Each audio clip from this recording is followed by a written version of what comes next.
This is such a good book. This book, is it racist? Hi everybody, I'm Jessica Nicole Dickerson, aka JND, and welcome back to another video. So in today's video we are going to be doing a November wrap-up. I had an amazing reading month, surprisingly. I don't know why. Maybe because in the first week of November I did that 24-hour readathon where I read as much blacklit as possible to like celebrate Dear Justice coming out and everything. If you're interested, I'll have that video linked up above if you'd like to check it out. I think I actually vlogged a lot of these books that I read, which is so exciting. And then most of these books are going to be in my 25 days of badass book reviews. If you don't know, check out my Patreon. For the month of December, from December 1st to the 25th, I'm going to be reviewing 25 books that I just found to be amazing during 2020. Well, now let's get into this huge stack. So this is the stack of all the books that I managed to read this past month, which is just insane. But yeah, lots of fun titles. Let's dive into it. So just pulling from the stack, not really in any order, I have You Don't Even Know Me by Sharon G. Flake. So if you watched my previous video, I did read another book by her, The Skin I'm In. I do a full review of it in that video, my gift guide video. So if you were interested in that, this is another book that she wrote, but this was all from the boys, like a black boy's perspective, poetry and short stories. I did tab some of the poems, and my favorite one is at the end, open your eyes. When you see me, it's the least you can do. Mic drop. If you're not interested in this book after that, I don't know what else can entice you. It is just a lot of good short stories. Some of the short stories are a little bit more basic in a sense, and I do talk about that in my vlog. I think I ended up giving this a 4-star, more like a 3.5 when it comes to that feeling, because I don't know if I want to reread it, but I'm happy to have read it. I thought there was a lot of impactful stories in this, but yeah, definitely recommend. It was a good read. Hi, just popping in to talk about the Taps Read writing contest to possibly win $1,000 as the grand prize. I will put a little timestamp here if you want to skip this part, but it's only for a brief second. And if you're a writer or know of any writers who are looking for work or want to, you know, expand their experience, definitely listen and share this with them. The Taps Read writing contest is all about finding new authors and finding fast-paced and engaging stories. So definitely check out the rules that are listed below. And they're looking for authors for paid contracts terms, like long-term contracts. So if you're a writer and you're looking for work, and this could be your break, it really could. So I hope you guys take the time that if you're a writer to either enter the contest or share this with a writer friend. I'm really excited, and I hope you guys enter and possibly win. I know you guys are so talented and you all deserve the world. I wish I could give you all $1,000, but obviously I can't. But you know, Taps Read might. If you send in your story, you never know until you try. And that's it. Thanks. Going back to the video. One of the next books that I was able to read during that reading vlog is Dear Martin by Nick Stone. And if you're unaware, I also managed to read Dear Justice. So I finally got to read these two beauties, a reread of Dear Martin. I think I've read Dear Martin now 3 times. It's still one of my all-time favorite books. His story really aligns close to my story, even though he went to a private like high school and got into an Ivy League university. I still like associate myself with that privilege of, even though I went to public school, I invested in university to go to a private school and had to deal with like being one of the only few black people and yada yada yada, and that whole experience of thinking that you're in a place of privilege and you're safer and whatnot, and it's like, oh, but I'm really not. So it's that interesting conversation. So if you don't know, at this point I feel like everyone knows. I've talked about this book so much, but if you just don't know, I'll say it one more time. Dear Martin is a story of Justice, who is a high schooler, a senior high schooler in a private university. He's worked really hard, earned his spot, and he is now dealing with the injustices of your privilege doesn't take you out of the racial problems. But this is a focus on his view of like feeling really troubled by the fact that he actually still is facing all those issues. So he starts writing to Martin Luther King Jr., like letters, obviously. He's collecting a journal and he's trying to figure out how he could be like him, how he could be positive and impact change. And there's a lot that happens in this. Content warning for like death, murder, it gets really sad, but Nick Stone does a good job also in putting humor and romance into this story, and this is just a 5-star always and forever. I'll stop talking about that now. And whereas Dear Justice, the sequel to Dear Martin, to kind of put a conclusion to this story, is following Quan, a childhood friend of Justice's, but instead of being able to go to a private school because his mom really pushed his education and Justice worked hard like that, Quan, from the same neighborhood, his father ended up getting arrested, and his mom didn't really believe in him, so Quan sought support outside of his family and got in the wrong crowd, and his life is completely different. He's in juvie, and he's about like on trial to go to prison for a murder, and he's writing Justice, and he's like, why did this happen to me? Is it because of my bad choices, or is it because I was set up to fail because everyone thought I was a criminal even before I was misbehaving? This whole story, it really makes some interesting questions and talks about support. If you want to hear me talk about this more, it is going to be in one of the 25 days of badass book reviews. I will talk about that a lot because I'm putting a lot of work into it and I'm really proud of it. But yeah, I think I already posted this video. I'll put it in a card above. You should definitely check it out if you want a full in-depth review and you want to support me a little bit more. It's a really, really good story, and I love the conclusion to this series. It was well done, Nick Stone. Well done. The next book, or not the next book, this stack isn't in any order. Another book that I managed to finish during the month of November was Jacqueline Woodson's Red at the Bone. So this book is so interesting because this isn't my favorite of her collections, because I still think I like If You Come Softly More, which is up there, and Harbor Me by Jacqueline Woodson. Those two books are still my favorite of hers. Like, I know Brown Girl Dreaming is her most popular book. It's actually not my favorite work of hers. I find it to be, you know, the standard story. I actually think this one is better than Brown Girl Dreaming too, because it talks a lot more about history than you would think.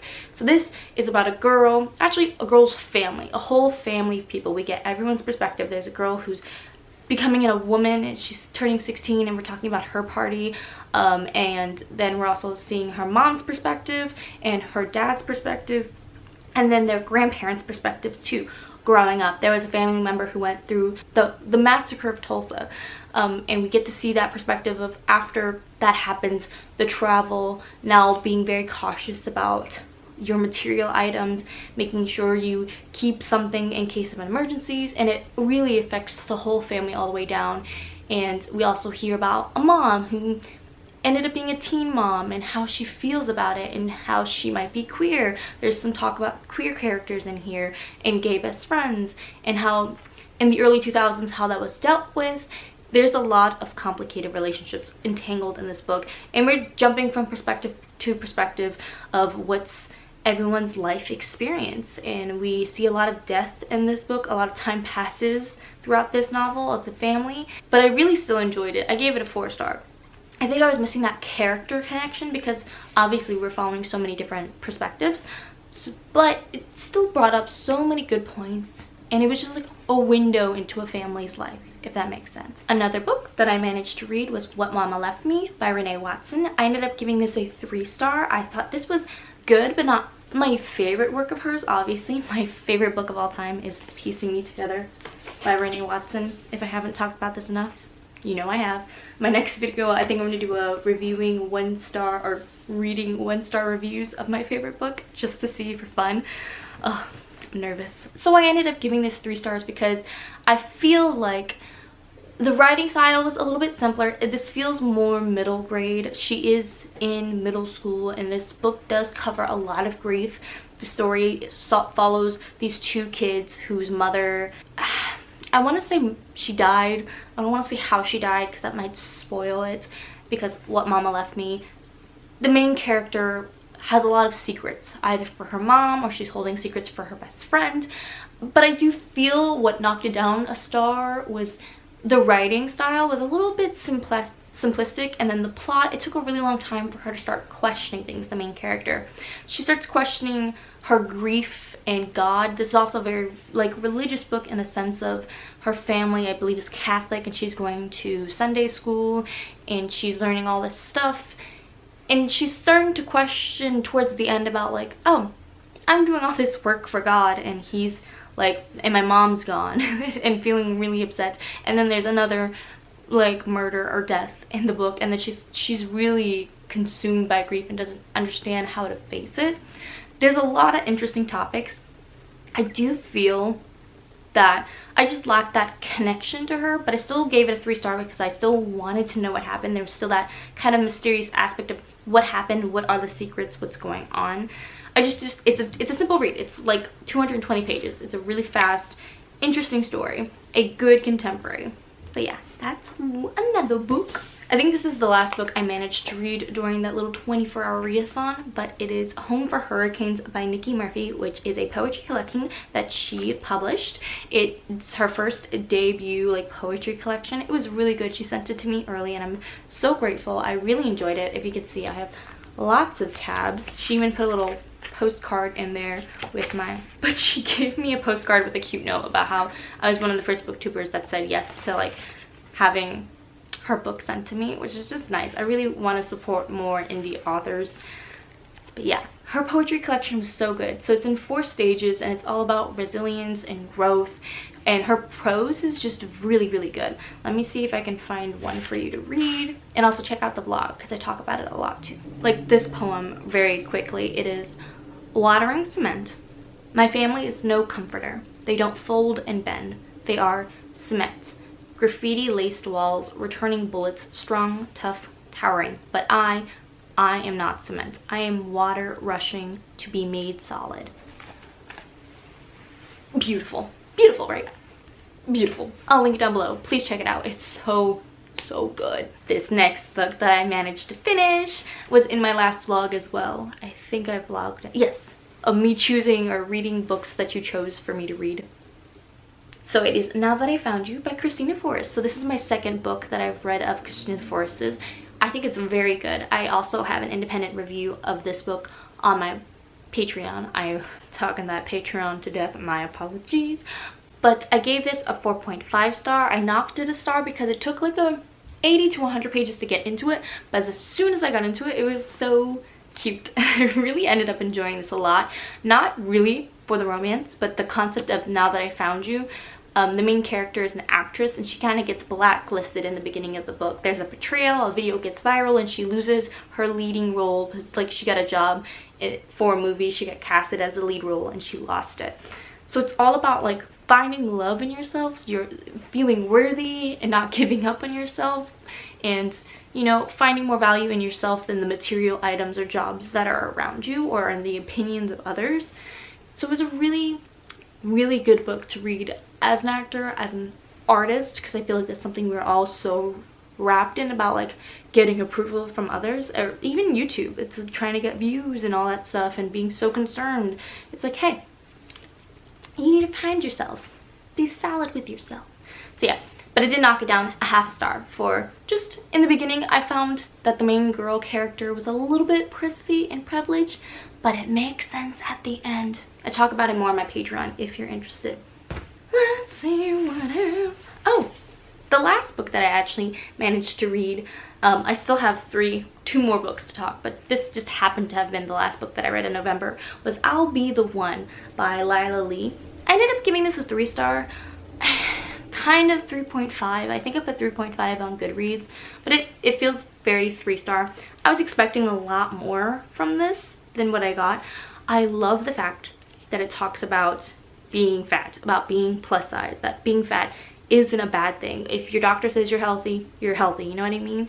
Being a plus size person isn't bad. And the main girl is a dancer and singer, and she joins a K-pop competition. She's really good, she's really talented, and she wants to prove everyone wrong that, you know, the idea that fat girls can't dance. So she's like, I'm out to get them. And then, of course, there's a romance with a celebrity. It's very cute. But I give it a 3-star because the whole narrative was all about her being fat, being plus size. From talking to other people and things like that, I feel like this narrative can progress a little more. That just because you're plus size doesn't mean you don't face other concerns that like everyone else does. You know what I mean? You're still a person, you still have other things. Like clearly she has romantic interest and things like that. She gets bullied a lot in this book, but every single page is about her being overweight, or not even overweight, just her being fat. And like, I just want the narrative to move forward that there can be a plus size character and she's not completely consumed by her weight 24/7. That's the only thing. This is an important story and I'm glad this is out there, especially for like the K-pop world, because they definitely, when it comes to like cultural standards, I can totally understand that this is super new and super eye-opening. But I just want the, you know, the narrative to move forward that you can just be plus size and your whole life doesn't have to be oppressive because of it. And I will never understand what it is to be plus size, but I want them to have more than just oppression, you know? Like, it's the same concept with black love. Every black character also deserves to have love. We shouldn't just be reading story after story about how oppressed they are for being black. It's the same for plus size, I feel like. So 3-star, good, solid, cute story. I was just hoping for the narrative to be more eye-opening about being plus size, and since the author isn't plus size, I think that's why maybe I feel that way about it. And then this book is in the running to be my top favorite book of the year, to be honest. It is Grown by Tiffany Jackson. This review is actually available for free on my Patreon because I wanted to give you guys like a little teaser of the reviews and what to expect from the reviews that I'm doing on Patreon. So I'll link that below so you can check it out and hear my full thoughts. This is such a good book. This is about a girl who wants to be a singer, and she is 17, and a guy, Corey Fields, super famous, award-winning singer, takes an interest in her and starts manipulating her into a bad relationship. And in my review, I talk about why it's considered an unhealthy relationship. I go full in depth. It's like a 17-minute video to talk all about all the themes in this book. This small ass book. So it's a really good book, and I definitely cried, and it's definitely the most beautiful book I've ever seen ever. The most surprising book, I'd have to say, is The Black Witch. So this was also in my video of like choose my TBR. I didn't end up reading it during the vlog that I did for Grown because it was just, you see how big this book is? It's a big book. So I actually didn't have a chance to finish it within the reading vlog or even start it, I don't think. But The Black Witch is all about Ellerin, I think is the main character's name. This is an epic fantasy series, by the way. There's going to be 6 books. There's currently 2 other books out, and I already bought the second one because I was like, it was that good of a book. But basically, this story talks about race. So there's so many reviews on Goodreads that are like, this book is so racist and it approves people being racist, yada yada yada. This book, is it racist? No. Flat out no. The book deals with racism, and it's not in the same way in our world where it's like by color or by, you know, area. It's mostly by, I would say, like culture, I guess. It's fairies against like mages. So in this world, there's this religion that the mages follow, and the mages are the Garnerian people who rule most of the land. And I also have a full review of this on my Patreon too, if you're interested. Keep plugging that because I have worked really hard on it. But in Gardneria, all these mages run most of the Western realm. I think it's the Western realm. They conquered most of the realm through this war that happened, and Ellerin is the granddaughter of one of the major conquestors of that war that broke out. So everyone sees her and she looks just like her grandmother, and they expect so much from her, and a lot of people are scared of her, not the mages, but like the fairies and the selkies, and there's so many creatures, and they all fear her because they're like, you're gonna be just as terrible as your grandmother, because though the mages rewarded her grandmother for getting land and making them powerful, the war affected so many people, killed so many villagers. So it talks a lot about racial prejudices, because there's so many rumors about all the different creatures, and there's no clean cut, you're good, you're a bad person. So I think it's a very interesting book, and I love this because it's kind of dark academia. It's set in a university setting. We see her go to class and stuff. We see her learning about history and bias, and I think this is a perfect book to read nowadays because that's what we're dealing with now, like manufactured histories and religions that tell us to hate someone or something because of what they love or do or say. So it's very timely, and I'm surprised not more people are talking about it. But 5-star, I'm so excited for the second book. I might end up reading it during one of my Vlogmas vlogs, but yeah. those are all the books I managed to read this month. I'm hyped, man. It was a good reading month, so I'm really hopeful for December to be another good reading month. Thank you so much for watching. If you made it to the end of this video, could you leave a Christmas tree emoji here? Because we excited for Vlogmas, we excited for Christmas. All the new books we're gonna get, we're so excited. Make sure to check out my gift card down below. I recommend tons of amazing books, middle grade, comic books, manga, YA, fantasy, contemporary, adult, all that jazz. But yeah, I really hope you enjoyed this video. Hit the notification bell so you don't miss any of my videos if you like my content. And I'll see you in the next video, maybe. I hope this video gave you a little bit more sunshine, and I'll see you in the next one. Bye.